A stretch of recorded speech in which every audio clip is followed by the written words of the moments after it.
Hi ಎಲ್ಲರಿಗೂ ನಮಸ್ಕಾರ. ನಾನು ಪಟಾಕಿ ಪವಿತ್ರ. ನಾನು ನಮ್ಮ ತಂಗಿ ಪಟ ಅಂತ ರೆಡಿ ಆಗಿಬಿಟ್ಟು ನಮ್ಮ ಊರಲ್ಲಿರೋ ಒಂದು ಗುಡಿಗೆ ಹೋಗೋಣ ಅಂತ ಹೇಳ್ಬಿಟ್ಟು ಎಣ್ಣೆ ಬತ್ತಿ ಮತ್ತು ಅಲ್ಲೇ ಬಾವಿ ಇದೆ. ಸೊ ಅಲ್ಲಿಂದ ನೀರು ತಗೋಣಂತ ಜೊತೆಗೆ ಬಿಂದಿಗೆನೂ ತೊಗೊಂಡೋದ್ವಿ. ಫಸ್ಟು ನಾನು ನಮ್ಮ ತಂಗಿ ಅಷ್ಟೇ ಹೋಗೋಣ ಅಂತ ಅಂದ್ಕೊಂಡೆ. ಆಮೇಲೆ ನಮ್ಮ ತಮ್ಮನೂ ಬರ್ತೀನಿ ಅಂತಂದ್ರೆ ಸರಿ ಆಯಿತು ಅಂತ ಹೇಳ್ಬಿಟ್ಟು ಗಾಡಿ ತೊಗೊಂಡ್ರೆ ಬೇಗ ಆಗುತ್ತೆ ಅಂತ ಹೇಳ್ಬಿಟ್ಟು ನಾನು ನಮ್ಮ ತಂಗಿ ನಮ್ಮ ತಮ್ಮ ಒಟ್ಟಿಗೆ ಹೋದ್ವಿ.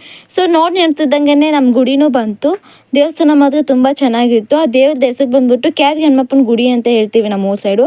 ನೋಡಿ ಇದೇ ಬಾವಿ. ಈ ಬಾವಿಯಿಂದನೇ ನಾವು ನೀರು ತೊಗೊಂಡು ಹೋಗೋದು ಮನೆಗೆ. ಯಾವುದನ್ನು ದೊಡ್ಡ ಪೂಜೆ ಆಗ್ತಿದ್ರೆ ಮನೆ ಎಲ್ಲ ಸ್ವಚ್ಛ ಮಾಡಿ ಲಾಸ್ಟಿಗೆ ನಾರ್ಮಲಾಗಿ ಗೋಮೂತ್ರಗಳು ಹಾಕ್ತೀವಿ. ನಾವು ಗೋಮೂತ್ರದ ಜೊತೆ ಈ ನೀರನ್ನ ತೊಗೊಂಡೋಗಿ ಮನೆ ತುಂಬ ಎಲ್ಲ ಹಾಕ್ತೀವಿ.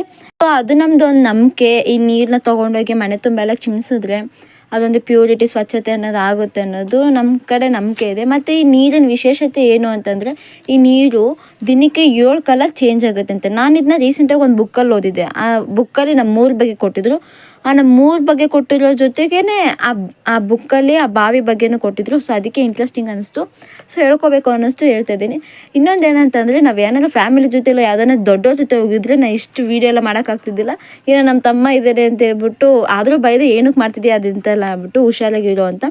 ವೀಡಿಯೋ ಲೆಂತ್ ಆಗ್ಬೋದು ಅಂತ ಸ್ವಲ್ಪನೇ ಮಾಡ್ತಾಯಿದ್ದೀನಿ. ಸೊ ಪಾರ್ಟ್ 2ಗೆ ವೇಟ್ ಮಾಡಿ. ಬಾಯ್.